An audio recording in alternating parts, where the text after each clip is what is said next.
अस्सलाम वालेकुम, welcome to my YouTube channel Rameez Hussain E academy. आज हम अपने एक्सेल के इस कोर्स में लेक्चर नंबर 13 स्टार्ट करने जा रहे हैं और इस लेक्चर के अंदर जिस फंक्शन के बारे में हम डिस्कस करेंगे वो फंक्शन है आपका इफ्स का फंक्शन IFS। ये फंक्शन आपको एक्सेल 2019 से ऑनवर्ड्स और ऑफिस 365 में मिलेगा। इससे पुराने वर्जन्स के अंदर जो है ये वाला फंक्शन अवेलेबल नहीं है और ये फंक्शन रिप्लेसमेंट है आपके नेस्टेड इफ फंक्शन की। जैसे कि हम पहले ही इफ का फंक्शन पढ़ चुके हैं और उसमें हमने डिटेल से सारे इफ के फंक्शन को डिस्कस किया है, जिसका लिंक आपको आई टैब में और नीचे डिस्क्रिप्शन में मिल रहा होगा। नेस्टेड इफ फंक्शन किसको कहते हैं? अगर आपने एक ही सेल के अंदर मल्टीपल कंडीशंस अप्लाई की हों, एक ही इफ फॉर्मूला के अंदर मल्टीपल इफ फॉर्मूला लगाए हों, तो उसको नेस्टेड इफ फंक्शन बोलते हैं। और ये इफ फंक्शन जो है वो उसी नेस्टेड इफ फॉर्मूला की जो है वो रिप्लेसमेंट है और उसी फॉर्मूला को जो है वो इजी बनाता है।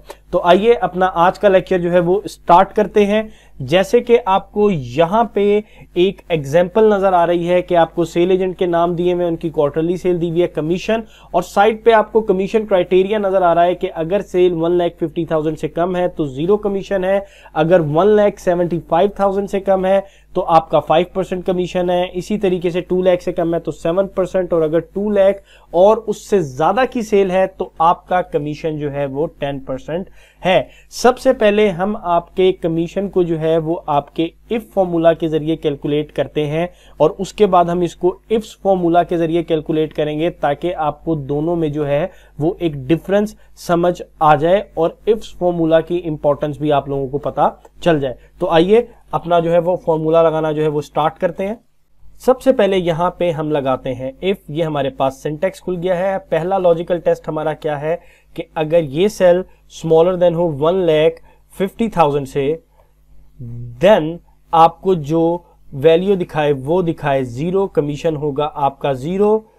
सेकंड कंडीशन है, सेकंड आपका लॉजिकल टेस्ट है। दोबारा से हमने इफ का एक लॉजिकल टेस्ट लगाएंगे हम कि अगर ये वाला सेल आपका स्मॉलर देन हो 1,75,000 से, देन आपको जो वैल्यू दिखाए वो दिखाए कि आपके इस सेल का कमीशन ले ले कितना परसेंट?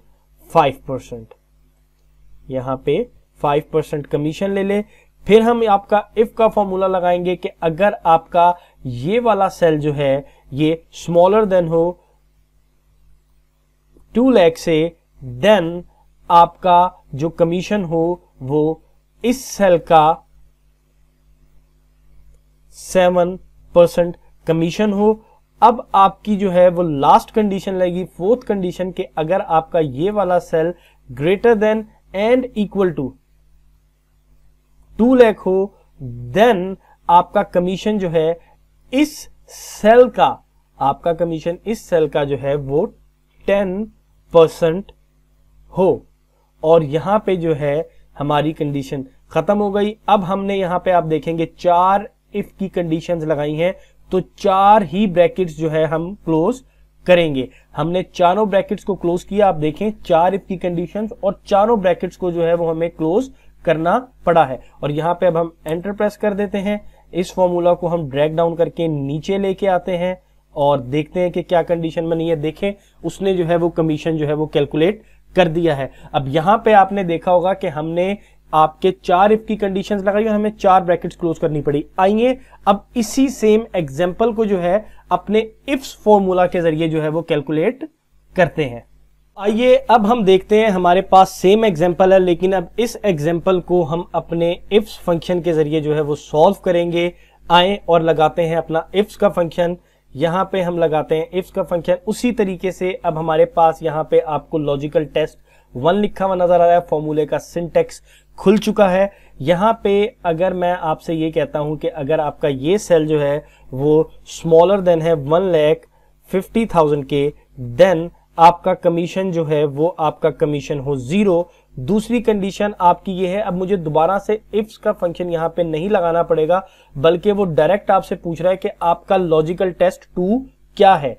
तो यहां पे अब आप देखें, मैं कहता हूं कि अगर मेरा ये सेल जो है वो स्मॉलर देन है 1,75,000 के, देन मेरा कमीशन जो है इस सेल का हो जाए 5%। तीसरी कंडीशन मेरी क्या है कि अगर मेरा ये वाला सेल जो है ये स्मॉलर देन हो 2 लाख के, तो मेरा इस सेल का जो है क्या कहते हैं कितना परसेंट कमीशन ले ले, मेरे इस सेल का कमीशन ले ले, अल्लाह आपका भला करे, 7%। उसके बाद जो है चौथी कंडीशन मेरी ये है कि अगर मेरा ये वाला सेल जो है ये greater than and equal to 2 lakh हो, देन मेरे इस सेल का जो है वो कमीशन ले ले 10%। और अब मैं अपनी ब्रैकेट को जो है वो क्लोज कर दूंगा। यहां पे अब आपने देखा होगा कि मैंने इफ्स का फंक्शन लगाया है, लेकिन मुझे बार बार ब्रैकेट्स को क्लोज नहीं करना पड़ा और एक ही फंक्शन के अंदर मुझे बार बार फंक्शन नहीं लगाने पड़े, बल्कि मैंने एक ही फंक्शन लगा के logical test 1, logical test 2, logical test 3 और 4 लगा के एक ही ब्रैकेट जो है वो क्लोज कर दी है। अब ये एंटर प्रेस कर देते हैं, ड्रैग कर देते हैं और हम अपने रिजल्ट्स जो है वो देख लेते हैं। जैसे कि आपने ये चीज नोट की कि इफ के फंक्शन के अंदर अगर हमने मल्टीपल इफ लगाने हैं, यानी नेस्टेड इफ, एक इफ के अंदर काफी सारे इफ, तो हमें जितने इफ के फंक्शन लगाएंगे उतनी ही ब्रैकेट्स क्लोज करनी पड़ेंगी। लेकिन इस केस के अंदर हमें इस तरह की कोई कंफ्यूजन नहीं थी, हमने सिंगल ब्रैकेट क्लोज करके जो है वो अपना डिजायर्ड रिजल्ट निकाल लिया है। उम्मीद है कि आपको आज का लेक्चर जो है वो समझ आया होगा और आपको इफ्स फंक्शन की इंपॉर्टेंस के बारे में जो है वो पता चल गया होगा।